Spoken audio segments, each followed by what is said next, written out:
ದಾವಣಗೆರೆಯ ನಗರ ದೇವತೆ ಭಕ್ತರ ಆರಾಧ್ಯ ದೈವವಾದ ಶ್ರೀ ದುರ್ಗಾಂಬಿಕಾ ದೇವಸ್ಥಾನದಲ್ಲಿ ಮಹಾವಂಚನೆಯೊಂದು ಬೆಳಕಿಗೆ ಬಂದಿದೆ. ದೇವಿಯ ಲಕ್ಷಾಂತರ ರೂಪಾಯಿ ಮೌಲ್ಯದ ಚಿನ್ನಾಭರಣಗಳನ್ನು ದೇವಸ್ಥಾನದ ಪೂಜಾರಿಯ ಕಳ್ಳತನ ಮಾಡಿ ಮಾರಾಟ ಮಾಡಿರುವ ಆಘಾತಕಾರಿ ಘಟನೆ ನಡೆದಿದೆ. ದೇವಸ್ಥಾನದ ಪೂಜಾರಿಗಳಲ್ಲಿ ಒಬ್ಬರಾದ ಆಕಾಶ್ ಎಂಬಾತ ದೇವಿಯ ಮೈಮೇಲಿದ್ದ ಲಕ್ಷಾಂತರ ರೂಪಾಯಿ ಮೌಲ್ಯದ ಚಿನ್ನಾಭರಣಗಳನ್ನು ಕದ್ದು ಪರಾರಿಯಾಗಿದ್ದು, ಕಳವು ಮಾಡಲಾದ ಚಿನ್ನವನ್ನು ಕರಗಿಸಿ ಚಿನ್ನದ ಗಟ್ಟಿಯನ್ನಾಗಿ ಮಾಡಿ ಮಾರಾಟ ಮಾಡಿರುವ ಆರೋಪವಿದೆ.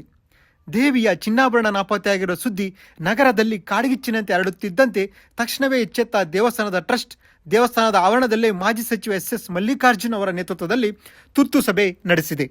ದೇವಸ್ಥಾನದ ಆಡಳಿತ ಮಂಡಳಿಯು ಕಳವು ಮಾಡಿದ್ದ ಪೂಜಾರಿ ಆಕಾಶ್ನನ್ನು ಹಾಗೂ ಆತನಿಂದ ಚಿನ್ನಾಭರಣಗಳನ್ನು ಖರೀದಿಸಿದ್ದ ವ್ಯಾಪಾರಿಯನ್ನು ತೀವ್ರ ವಿಚಾರಣೆ ನಡೆಸಿ ತರಾಟೆಗೆ ತೆಗೆದುಕೊಂಡಿದೆ. ವಿಚಾರಣೆಯಲ್ಲಿ ಕಳುವಾಗಿರುವ ಪ್ರತಿಯೊಂದು ಗ್ರಾಂ ಚಿನ್ನವು ವಾಪಸ್ ಬರಲೇಬೇಕು ಎಂದು ಪೂಜಾರಿ ಹಾಗೂ ಖರೀದಿಸಿದ ವ್ಯಾಪಾರಿಗೆ ದೇವಸ್ಥಾನದ ಆಡಳಿತ ಮಂಡಳಿ ಖಡಕ್ ವಾರ್ನಿಂಗ್ ನೀಡಿದ್ದಾರೆ.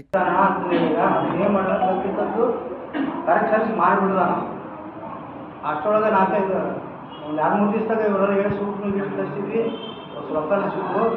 ಆಮೇಲೆ 5ನೇ ತಾರೀಕು 9ನೇ ತಾರೀಕು 2 ದಿವಸ ಮಾಡಿದ ನಾವು. ಆದ್ದರಿಂದ ಅದಕ್ಕೆ ಈಗ ಏನು ನಮ್ಮ ಭಕ್ತರು ಕಾರ್ಯಕರ್ತರು ಅದಕ್ಕೆ ಏನು ಇದು ಕೊಡ್ತಾರೆ, ನೀವು ಅದು ಗುರಿ ಆಗ್ಬಿಟ್ಟು ನಮಗೆ ಇದು ಪೂರ್ವಕಾಲ ಎಂದೂ ಏನಾಗಿಲ್ಲ, ಇದೇ ಫಸ್ಟ್ ಆಗಿರೋದು. ನನ್ನಪ್ಪ ಪೂಜಾರು ಅಲ್ಲಪ್ಪ, ನೀವು ಎಲ್ಲ ಪೂಜಾರಿ ಅಂತ ನಿಮಗೆಲ್ಲ ಒಂದು ಮಂತ್ರ ಹೇಳಕ್ಕೆ ಬರಲ್ಲ, ಒಂದು ತಂತ್ರ ಹೇಳಕ್ಕೆ ಬರಲ್ಲ, ಯಾವ್ದು ಇಲ್ಲಪ್ಪ. ಸರಿಯಾಗಿತ್ತು ಇದು ಮಾಡ್ಕೊಂಡು ಹೋಗ್ತಲ್ಲ ದೇವಸ್ಥಾನಗಳೊಳಗೆ. ಜನ ನಮಗೆ ಹೊರ ಬೈತಾರ, ನೀವೆಂಥ ಧರ್ಮದರ್ಶಿಗಳು ಎಂಥ ಟ್ರಸ್ಟ್ ನೀವು ಅಂತಿದ್ವಿ. ಇಲ್ಲಪ್ಪ ನಿಮಗೆ ಎಷ್ಟು ಇಲ್ಲ ದುರ್ಗನಿಗೆ ಅನುಕೂಲ ಐತಿ, ಎಲ್ಲ ಅನುಕೂಲ ಐತಿ, ಈ ಥರ ನೀವು ಮಾಡ್ತೀರಿ ಅಂದರೆ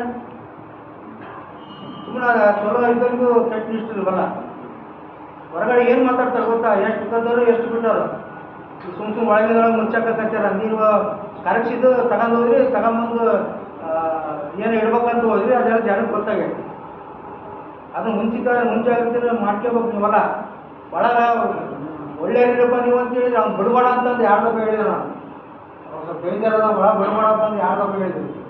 ಅಲ್ಲಿಗೆ ಬಿಟ್ಟು ಈ ಥರ ನಮ್ಮ ಎಲ್ಲರಿಗೂ ಕಮಿಟರಿಗೆ ಜನಗಳು ಏನೇಮಾನ ಮಾತಾಡೋಂಗೆ ಮಾಡಿದ್ದೀವಿ.